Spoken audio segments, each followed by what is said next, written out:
आधारभूत संरचना और यातायात के व्यापक विस्तार, विकास और प्रगति शिखर की ओर यात्रा। यह है सपना हमारे देश के अग्रणी प्रधानमंत्री और एक प्रगतिशील नेता माननीय श्री नरेंद्र मोदी जी का। उनके सबल नेतृत्व में संपूर्ण देश के साथ असम और उत्तर पूर्वांचल ने प्रारंभ की है विकास की एक सफल यात्रा। पूर्वोत्तर भारत 21वीं सदी में देश के विकास का इंजन बनेगा।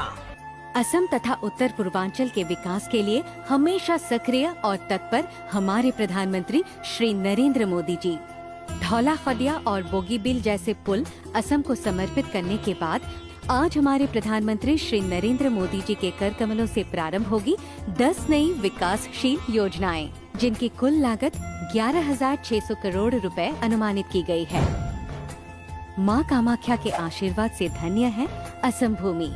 कामाख्या धाम की परिसर के संरक्षण और संवर्धन के साथ भक्तों के लिए दर्शन सुगम बनाने के लिए प्रधानमंत्री के डिवाइन योजना के तहत केंद्र सरकार की मदद से एक महत्वाकांक्षी परियोजना प्रारंभ की गई है। मां कामाख्या दिव्यलोक परियोजना के तहत विशाल ढांचागत विकास होगा। इस परियोजना की कुल लागत 500 करोड़ अनुमानित की गई है। एक भारत श्रेष्ठ भारत की नारे के तहत गुवाहाटी में एकता मॉल बनाया जाएगा।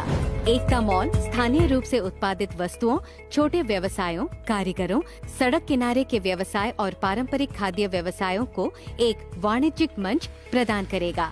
कुल परियोजना लागत 297 करोड़ है। गुवाहाटी मेडिकल कॉलेज अस्पताल असम ही नहीं पूरे पूर्वोत्तर के असंख्य रोगियों की आशा और भरोसे का स्थल है। रोगियों की बढ़ती संख्या को ध्यान में रखते हुए इसका नए सिरे से निर्माण करना आवश्यक हो गया है। इस परियोजना के माध्यम से 2,225 बेड वाला एक टीचिंग अस्पताल, 375 आईसीयू बेड और 26 ऑपरेशन थिएटर शामिल होंगे। कुल 3,250 करोड़ की लागत से यह परियोजना पूरी होगी। बराक घाटी के जनता की लंबी मांग को पूरा करते हुए अमृतकाल में सरकार द्वारा लिया गया और एक फैसला, करीमगंज के रामकृष्ण नगर में एक मेडिकल कॉलेज की स्थापना। Modular lab, 4 modular operation theatre, 7 operation theatre बनाए जाएंगे। असम सरकार ने गुवाहाटी का सबसे पुराना खेल परिसर नेहरू स्टेडियम को नया स्वरूप देने के लिए एक नई परियोजना प्रारंभ की है। कुल 832 करोड़ की अनुमानित लागत से गुवाहाटी नेहरू स्टेडियम का कायाकल्प किया जाएगा। सौंड्रापुर स्टेडियम नाम से बनने वाला स्पोर्ट्स कॉम्प्लेक्स में एक फुटबॉल फील्ड, 2 प्राकृतिक गैलरी और सभी सुविधा संपन्न बहुमंजिला भवन इस परियोजना के तहत बनकर तैयार होगा।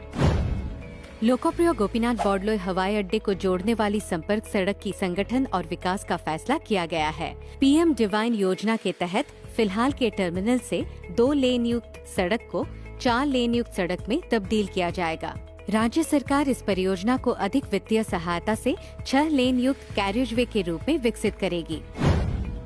1000 किलोमीटर सड़क उन्नतीकरण की एक अभिलाषी परियोजना तैयार की गई है।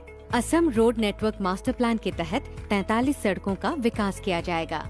हमारे लिए सौभाग्य की बात है कि इन 8 परियोजनाओं का शिलान्यास आज देश के अग्रणी नेता माननीय प्रधानमंत्री श्री नरेंद्र मोदी जी के कर कमलों द्वारा संपन्न हुआ।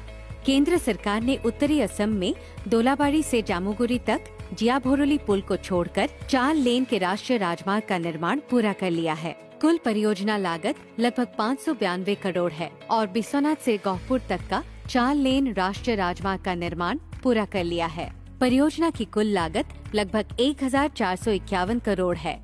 यह परियोजनाएं ईटानगर कैपिटल कनेक्टिविटी का हिस्सा है। यह हमारे लिए गर्व का क्षण है कि पूरी की गई इन 2 परियोजनाओं का भी उद्घाटन हमारे माननीय यशस्वी प्रधानमंत्री श्री नरेंद्र मोदी जी के कर कमलों द्वारा किया गया और उन्होंने इन परियोजनाओं को जनता के लिए समर्पित किया।